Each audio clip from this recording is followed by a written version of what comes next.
آج کل بڑا ٹرینڈ ہے اور بڑی یہ واسٹلی یہ ٹرم یوز کی جا رہی ہے، نارسسسٹک. یس سو انفارچونیٹلی ناٹ دیٹ کہ یہ ٹرم یوز ہو رہی ہے، نارسسسٹک پرسنالٹیز بھی بڑھتی جا رہی ہیں. ہمیں انڈرسٹینڈ یہ کرنا ہے کہ نارسسسٹک پرسنالٹی اور نارسسسٹک پرسنالٹی ڈس آرڈر دو ڈفرینٹ چیزیں ہیں. With insecurities in the society, narcissistic traits یس گرو کر رہے ہیں، لوگ اپنے آپ کو فلانٹ کرتے ہیں، لوگ اپنے آپ کو ایک دوسرے سے آگے رکھتے ہیں، تو نارسسسٹک پرسنالٹیز زیادہ گرو کر رہی ہیں. اور جتنا بڑا شہر ہوتا ہے، جتنی زیادہ ریس لگی ہوتی ہے، اتنا ہمارے اندر پرابیبلٹی زیادہ ہے کہ ہم نارسسسٹک ٹریٹس ڈیولپ کر لیتے ہیں. تو ڈفرینس کیا ہے؟ پرسنالٹی ڈس آرڈر، یو سینگ پرسنالٹی ڈس آرڈر ہے، اور ایک نارسسسٹک پرسنالٹی ٹریٹس ہے. پرسنالٹی ہے.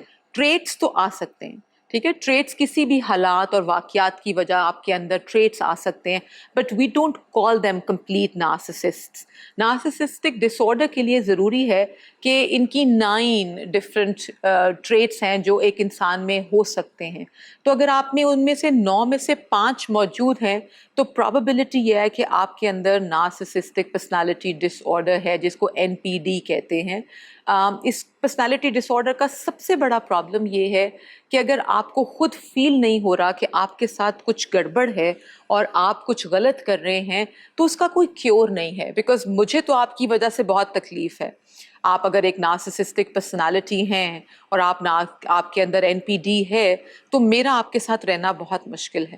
بٹ یو آر مثلاً ایبسلیوٹلی فائن. جیسے جی پٹنگ یور سیلف بفور ادرس، آپ لوگوں کو ان کے اسٹیٹس، ویلتھ اور پاور کی وجہ سے ملتے ہیں.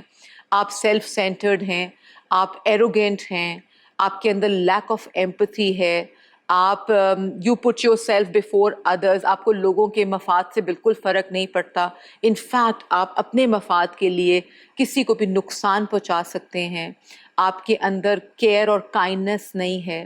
سو یہ وہ ڈفرینٹ ٹریٹس ہیں جو ایک نارسسسٹک پرسن کے اندر 5 سے 6 موجود ہوتے ہیں، تو ہم سیفلی کہہ سکتے ہیں کہ اس کو پرسنالٹی، نارسسسٹک پرسنالٹی ڈس آرڈر ہے. ادروائز دے آر ٹریٹس، اور وہ ہم سب میں ایگزسٹ کرتے ہیں ٹو سم ایکسٹینٹ. تو جب وہ ایک ایکسٹریم پہ چلے جائیں گے تو نارسسسٹک اگر آپ پرسنالٹی کا ڈس آرڈرز بن جائیں گے. اگر آپ کا نارسسسٹک پرسنالٹی ڈس آرڈر ہے تو اس کا سب سے بڑا ایویڈنس یہ ہوتا ہے کہ اس کے ارد گرد کے لوگ تکلیف میں رہتے ہیں، وہ سائیکولوجیکل ہیمپر فیل کرنا شروع کر دیتے ہیں، وہ ہر وقت اینکشیس رہتے ہیں، وہ فیئرفل رہتے ہیں، ان کو اپنا آپ بہت چھوٹا لگتا ہے، ان کو سیلف ڈاؤٹس ہونے شروع ہو جاتے ہیں. تو اس طرح بھی کسی بندے کے امپیکٹ سے بھی کئی دفعہ پتہ لگتا ہے کہ اس کو نارسسسٹک پرسنالٹی ڈس آرڈر ہے. تو اگر آپ اسٹک ہوں کسی ایسی پرسنالٹی کے ساتھ، so how do you cope with it? میں پہلے تو یہ بتاؤں گی کہ اگر آپ اس بندے سے دور ہو سکتے ہیں، so the best way is to, because وہ اویئر نہیں ہے یا اویئر ہے بھی تو وہ اوکے ہے with this kind of personality, تو وہ تو چینج نہیں ہوگا. اب آپ نے کوپ کرنا ہے تو آپ کی مجبوری، اگر آپ کی مجبوری نہیں ہے تو please walk away from narcissistic personality disorder people.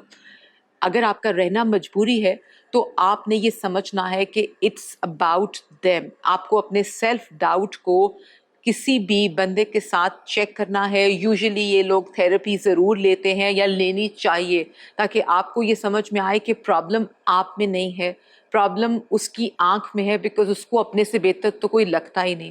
اس کے لیے کسی کی نیڈ تو امپورٹنٹ ہے ہی نہیں.